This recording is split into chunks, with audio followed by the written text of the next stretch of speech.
Bonjour à tous, j'espère que vous vous portez bien. Donc comme vous le voyez, pour moi, c'est la nuit. Donc il est exactement 23h03 à ma montre. 23h03, oui.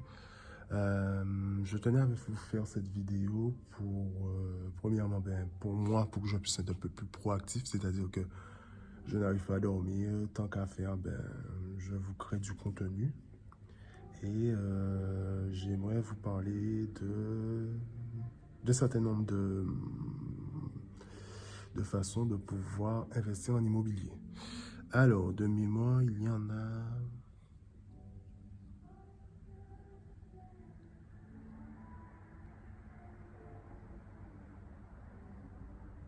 Alors, selon moi, il y en a 14. 14 façons différentes d'investir dans l'immobilier. Donc aujourd'hui, je vais vous parler de 7 façons.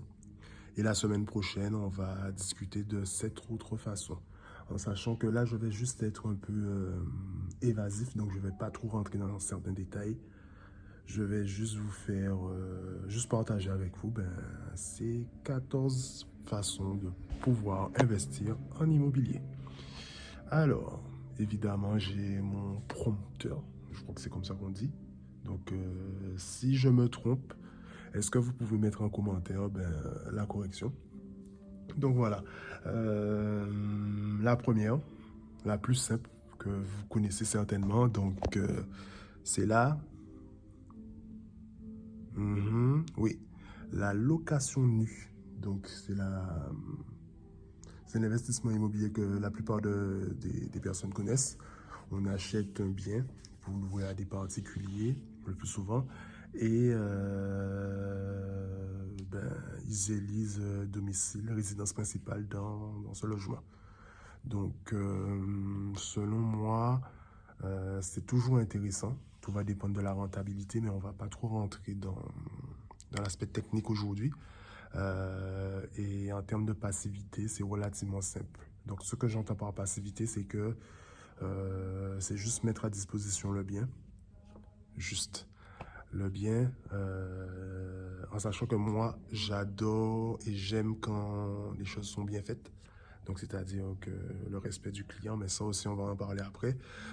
Donc, en termes de passivité, c'est-à-dire que la personne arrive avec ses meubles, avec sa famille, et elle s'installe. On n'a pas grand-chose à faire. La deuxième façon, oui, en meublé. Donc, c'est à peu près la même chose que la première. C'est relativement simple. Généralement, beaucoup de personnes connaissent ce type de location. La location meublée, en gros, généralement, c'est pour pouvoir, premièrement, avoir une augmentation en termes du pricing du loyer, c'est-à-dire le prix, et pour avoir quelques avantages fiscaux. Donc ça aussi, on va rentrer en détail dans une prochaine vidéo. Ensuite, nous avons l'achat-revente. Donc ça, c'est des choses que j'aime bien, c'est-à-dire qu'on va acheter un bien, lui donner un coup de neuf, que ce soit en termes d'équipement, je sais pas moi, par exemple, on va leur donner des équipements un peu plus standing, de meilleurs fauteuils, de meilleurs spots lumineux plutôt. Et ensuite, comme le futur client n'aura pas ça à faire en termes d'investissement, il va l'acheter. Et entre le prix d'achat, les travaux, il peut avoir une différence assez significative lors de la revente. On peut parler aussi de la quatrième façon qui est les immeubles de rapport. Donc en gros, on achète une bâtisse et dans cette bâtisse, il y aura 1, 2, 3, 4, 5 jusqu'à un certain nombre de biens. Donc en gros, c'est de l'achat de gros. Généralement, on trouve de très belles choses à partir de 50 000 jusqu'à allez, jusqu'à 5, 6, 7, 8 millions.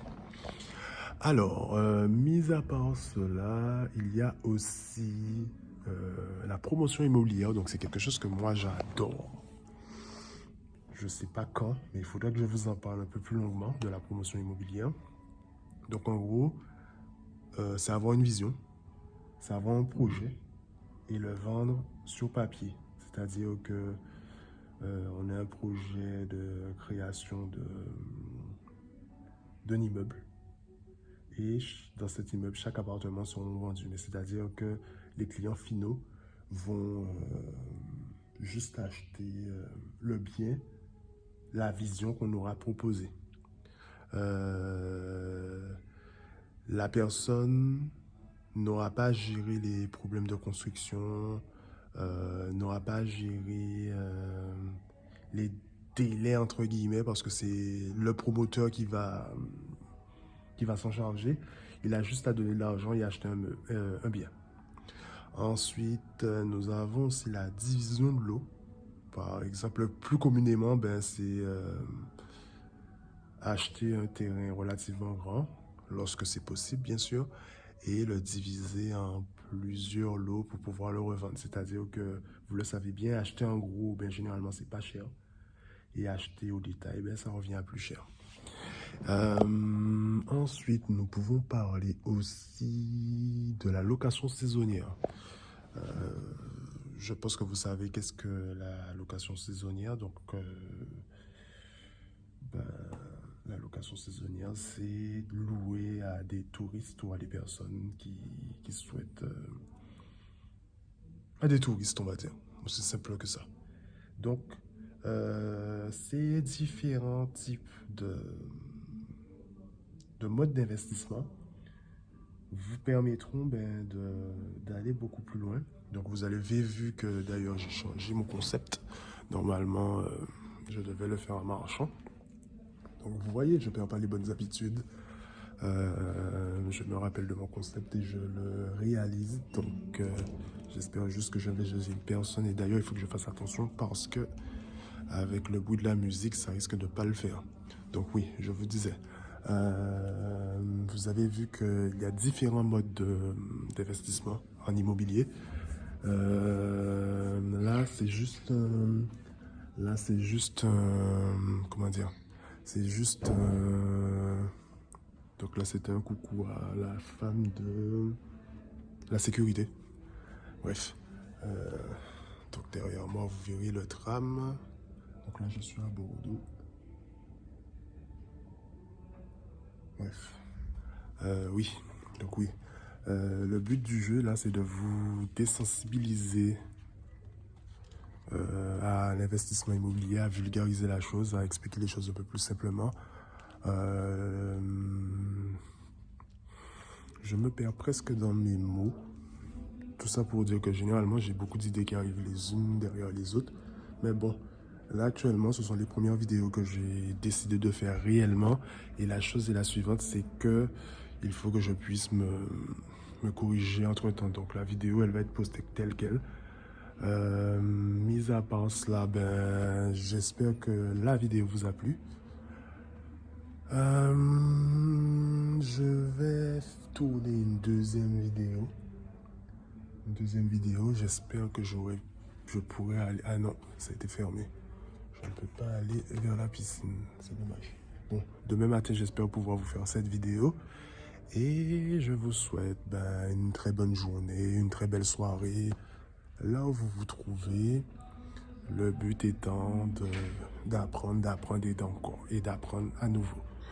Donc, mis à part cela, passez une excellente journée, soirée. Encore une fois, des aléas du direct, mais bon, je vais accepter que ce soit fait comme ça.